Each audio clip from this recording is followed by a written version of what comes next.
copot nih, copot.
Tapi itu selemah itu sih.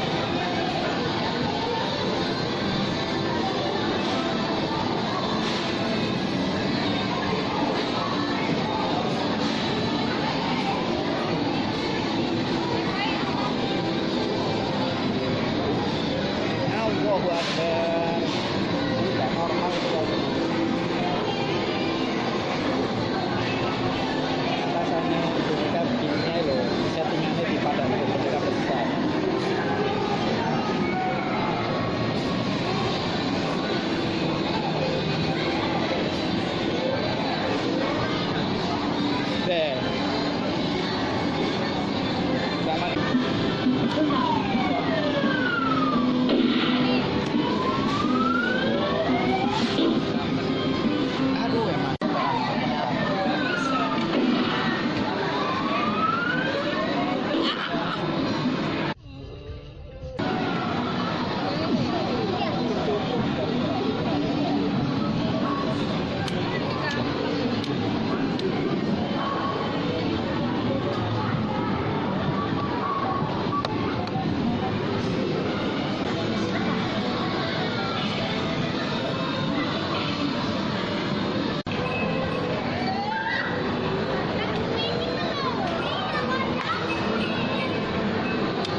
Hai teman-teman Claw Mesin Trik,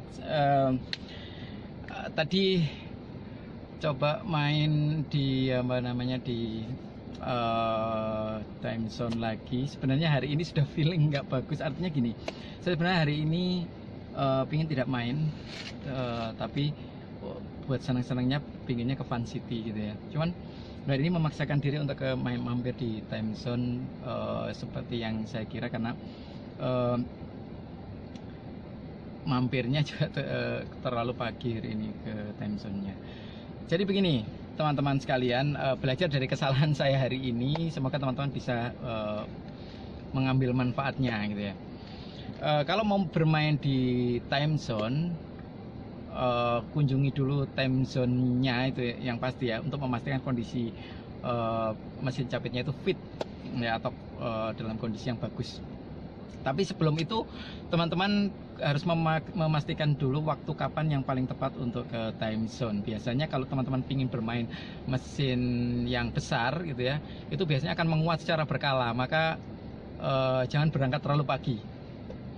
Lebih ideal itu bermain siang atau sore sekalian ya, siang atau sore sekalian. Ketika banyak orang bermain di situ, maka mesin akan lebih mudah untuk menguat, karena kan penguatan mesin dihitung dari banyaknya capitan gitu ya. Tapi settingan di masing-masing time zone sih berbeda, cuman kebanyakan di sini di Surabaya gitu ya, kebanyakan settingannya seperti itu. Sehingga datanglah ke time zone pertama, cari waktu yang tepat, yaitu datanglah siang atau sore sekalian gitu ya, itu ke time zone. Kalau mau malam juga nggak apa-apa sih sebenarnya.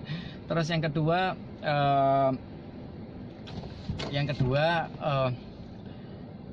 sebelum mengisi saldo Karena biasanya orang kecenderungannya kalau udah ngisi saldo itu kan nggak bisa dipakai di tempat lain ya, di time zone lain juga nggak bisa, artinya bisa dipakai di tempat situ, dan kecenderungan orang ingin menghabiskan sekalian karena itu seperti orang jajan gitu ya, jajannya dihabiskan sekalian gitu ya. Jadi kalau memang seperti itu, artinya kita bukan orang yang pandai untuk menahan diri untuk tidak menghabiskan. Tapi kalau kita bisa menahan diri, misalnya kita punya saldo 200 disisakan 100, punya saldo 500 disisakan 250, itu tidak apa-apa. Tapi kalau tidak, maka sebelum mengisi, nah ini tips yang kedua ya, cek kondisi boneka dan mesinnya. Adakah boneka-boneka yang beneran pingin kita ambil atau tidak ada, apakah kondisi bonekanya baik atau tidak gitu ya, itu juga perlu dicek. Terus kondisi mesin juga tidak kalah penting, karena seperti pagi ini ketika saya datang ke time zone Delta Plaza Surabaya, kondisi mesinnya itu bisa dilihat seperti ini. Kacau hari ini bonekanya kacau, petugasnya tidak ada, ini tidak bisa dipakai.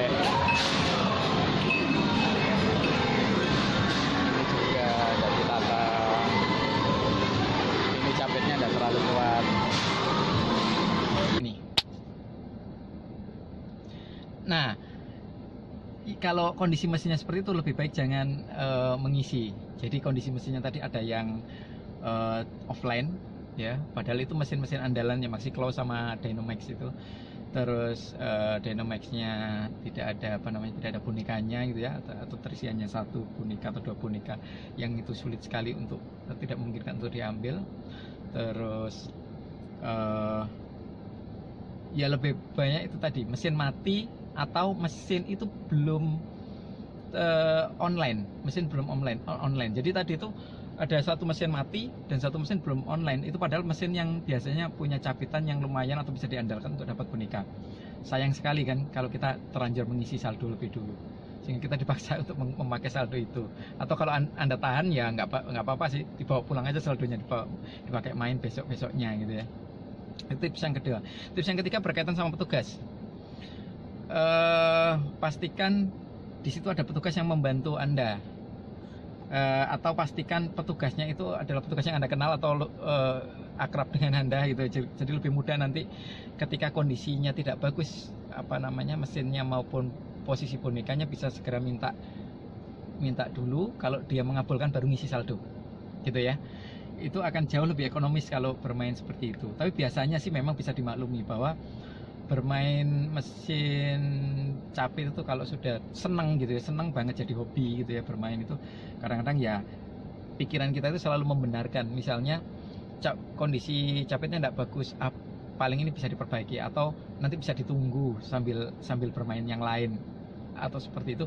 Atau kalau tidak gitu, kalau bonekanya tidak ditata, pasti nanti bisa ditata. Kayaknya ini mungkin, boneka ini mungkin, padahal sebenarnya posisinya terlalu pinggir di luar jangkauan capit, tapi karena tengkurapnya bagus, itu bisa diambil gitu ya. Kita selalu mengeluarkan pembenaran-pembenaran karena kita memang senang banget main mesin capit, sehingga selalu berpikiran seperti itu. Nah, itu yang perlu dikontrol ya, kalau mau bermain ekonomis. Tapi kalau teman-teman ya namanya uang dipakai untuk bermain, ya bermain itu adalah kebutuhan batin, terus dihabiskan, itu juga tidak apa-apa karena itu pilihan orang masing-masing ya. Tapi dari ketidakekonomisan hari ini atau salah perhitungannya hari ini, saya cuma dapat ini, tapi tetap akan saya review apa yang saya dapat.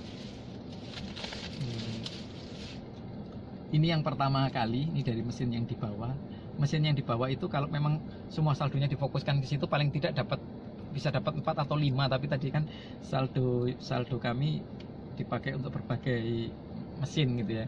Tapi kalau memang mau fokus langsung di bawah ya itu. Cuman sayangnya kalau saya lihat di video-videonya, video-video misalnya Ani Nurhayani itu sukanya kan main mesin capit yang meja yang bawah itu kan. Selain juga dia pintar juga main mesin capit yang besar gitu ya. Itu kalau sudah main di mesin capit yang meja itu, dia akan bermain di situ. Dia gunakan bahkan bisa seluruh saldonya di situ, sehingga dia bisa dapat banyak boneka seperti ini. Kalau memang seperti itu, bisa fokuskan aja main di situ biar dapat boneka kecil seperti ini banyak sekalian gitu ya. Cuman masalahnya perbedaan settingan di Surabaya ini rata-rata mesinnya, kenapa kok ya mesin untuk boneka kecil yang bawah itu settingannya disamakan dengan mesin yang besar, sehingga kalau kita sudah dapat habis itu mesinnya kadang-kadang susah sekali mencapit, bahkan dengan posisi yang tepat gini cuman menggosok gini aja, padahal sudah masuk di sini itu digosok gini, sudah masuk di sini ya, di bawahnya dia seperti ini. Nah itu sayangnya. Ini yang pertama tadi. Terus ini di mesin-mesin yang berdiri yang rata-rata harganya 10.000 atau 11.000, memang sangat sayang ya. Tapi ini dua-duanya memang sekali capit, cuman percobaan berikutnya ya tetap menghabiskan banyak saldo, sehingga hari ini cuma dapat 3 ini, ya. Oke teman-teman, kalau mesin trik demikian review mesin capit kali ini, dan kali ini khusus mereview Delta Plaza di pagi hari. Jadi jangan generalisasikan atau samaratakan reviewnya dengan time zone lain atau dengan waktu-waktu yang lain. Kadang di sini bagus, tapi kalau di masa-masa seperti ini, misalnya di waktu pagi, itu lebih baik dihindari. Yang paling ready sejak pagi itu sebenarnya Galaxy Mall. Ini Galaxy Mall udah ready sejak pagi. Artinya mesinnya lebih banyak fit itu di sana dibandingkan dengan tempat yang lain. Kalau PTC atau Pakuwon Trade Center maupun Delta Plaza, lebih banyak saya sering menemui mesin yang tidak fit. Oke, demikian review claw mesin kali ini. Semoga bermanfaat buat teman-teman yang suka bermain mesin capit boneka. Jangan lupa untuk like, comment, share, dan subscribe channel kami Claw Machine Tricks. Pencet juga tombol yang bergambar lonceng untuk mendapatkan update video-video terbaru dari Claw Machine Tricks. Sampai jumpa.